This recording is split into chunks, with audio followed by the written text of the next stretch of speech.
రాష్ట్ర విద్యుత్ శాఖ మంత్రి గొట్టిపాటి రవితో కారులో TDP party programme coordinator Kurapati Shankar Reddy వస్తావా, అధికారులకు సత్యవేడు ప్రజలకు ఏం సందేశాన్ని ఇవ్వదలుచుకున్నావు ఓ చెప్పాలి. టీడీపీ పార్టీ రాష్ట్ర మంత్రులు అందరూ నా వెంటే ఉండాలని, అధికారులు నా వెంటే ఉండాలని సత్యవేడు నియోజకవర్గ ప్రజలకు సందేశాన్ని ఇవ్వదలుచుకున్నావా అంటూ ఎమ్మెల్యే కోనేటి ఆదిమూలం తిరుపతి ప్రెస్ క్లబ్ లో ప్రశ్నించారు.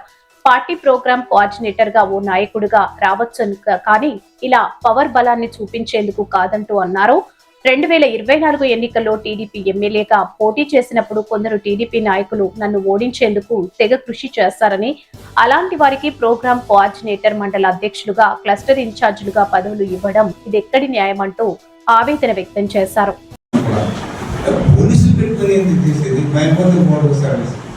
నీకు 7 మండలు ఫుడ్ చేసుకుంది అక్కడికే రావాలన్నా పిచ్చోళ్ళు, నేను పిచ్చోళ్ళు పెట్టాలన్నా నేను వచ్చాడు ఒక మంచిగా రావచ్చు. ఏ కార్యక్రమం నువ్వు అక్కడ తీసుకొని రావడం అంటే తెలియాలి. మంచితో నేను వస్తాను సార్. ఎక్కడికి వస్తుంది సమాజం? ఇలా చేస్తే మంత్రులు కానీ వస్తే దానికి పోతే అధికారులకు మనపకున్నారు అని ఎందుకు అవసరం లేదు. ఇదేమి నాకు ఇలాంటి ఎంపీడీఓల్ని, ఇలాంటి ఎంఆర్ఓల్ని, ఇలాంటి కలెక్టర్ని తెలంగాణ నుంచి ఇప్పటివరకు 13 మంది ముఖ్యమంత్రి చూసినామని నేను ఒకరిద్దరు కాదు, ఎంతోమంది కలెక్టర్ చూశాను, నేను ఎంతమంది ఐఏఎస్ చూశాను. ఈరోజు చుట్టూరు అధికారులు ఉంటాయి, ఇలాంటి అధికారులు ఉంటాయి, గవర్నమెంట్ అధికారులు. మన మాట చెప్తే అట్టున్నాడు అంటే ఆయుధ కూర్చోాలంటే గౌరవ సార్ పోతాడు, దళితుల సమస్యలు మాట్లాడుతున్నాడు. దళితులకే ఎమ్మెల్యే నేను, ఎస్సీలకి ఎస్సీలకి కాదు. రాజ్యాంగ పదవి ఎదుర్కొంటామండి.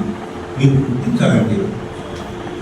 ఏంటండి మీరు మా గుడి ఛానల్గా ఎవరికి వేస్తారు? మీరు మార్కెట్ ఛానల్గా నేను తెచ్చే మార్కెట్కి వెళ్తున్నాను. బిఎంపీలో ఒక ఎస్టీకి వస్తే నేను బీసీ మార్చుకునేస్తారు, కోర్టు పని చేశారు. ఇంకోటి మార్కెట్ ఓసి తీసుకుని వస్తే దాన్ని ఎస్సీ చేయాలని ప్రాక్టీస్ చేస్తారు. ఎందుకలా జరుగుతుందమ్మా? ఏ కేటగిరీ వస్తుందో ఆ కేటగిరీలో చేయాలి. ఓటు అయిన వాళ్ళకి మార్కెట్లో డైరెక్ట్, నన్ను ఓడగొట్టిన వాళ్ళకి గుడిలో చుట్టుపల్లి గుడిలో డైరెక్ట్ ఉంది. వేరే వాళ్ళ దగ్గర డబ్బు తీసుకుని నన్ను మోసం ఎన్నుకోటి కూర్చున్న వాళ్ళకి పార్టీ ప్రెసిడెంట్. పార్టీ ప్రెసిడెంట్ ఎలా ఇస్తారమ్మా? నా ఎలక్షన్ వచ్చి పనిచేసావా? నీకేమిటి సభ్యుల్లో? ఒకవేళ నేను ఎమ్మెల్యేగా ఢిల్లీకి వస్తే ఎమ్మెల్యే 3 సంవత్సరాలు చేసుకో. నిన్న కూడా విద్యాశాఖ మంత్రి ఇచ్చాడు, నిన్న రాజ్యాలు చేశాడు 150 కోట్ల రూపాయలు. ఎలా వచ్చింది? అది సమర్థం లేని ఓపెన్ చేశాను. జిల్లా పరిషత్ నిధులైనా మీరు ఓపెన్ చేస్తారా లేదా నన్ను ఓపెన్ చేయమంటారా? నేను తెచ్చానండి ఇది అని నిన్న కూడా చెప్పాను. మీరు టీవీలు తీసుకుంటారు. ఎలా వచ్చింది? వచ్చాడు ఎవరో మంత్రి గారు, చాలా సంతోషం, స్వీకరించాము. ఓపెన్ చేయడం, తీసుకుని మాట్లాడి వెళ్ళిపోతామా? అదిపై తప్పుడు కాదు. కూర్చోవాలా, రైతులతో మాట్లాడాలా, ప్రభుత్వం చేసినటువంటి కార్యక్రమం చెప్పాలా, 24 కరెక్ట్ చేస్తున్నాం, రైతులకు ఇబ్బందులు కరెక్ట్ చేస్తున్నాం అని చెప్పాలా? ఎదురు స్కీమ్ ఓపెన్ చేశాడు, వెళ్ళిపోయినాడు. నేను అక్కడ కొంచెం వాతావరణం జరిగింది. ఎవరిని ఎక్కించుకుపోతావు కాదు నువ్వు? ఎవరిని ప్రోటోకాల్? నాకే నీకా? ఎవరికైనా ప్రోటోకాల్ ఉంటుంది. మంత్రి వచ్చినా ఇంకొకరు వచ్చినా జనరల్గా గ్రామ శాఖ వచ్చిన వలస వస్తుంది, ఆ ఏరియా ఎంపీకి వస్తుంది, ఆ ఏరియా జడ్పీసీ వరకు వస్తుంది, ఎమ్మెల్యేకి వస్తుంది, మంత్రికి వస్తుంది. తర్వాతనే ఎవరి స్థాయి ఎవరిది?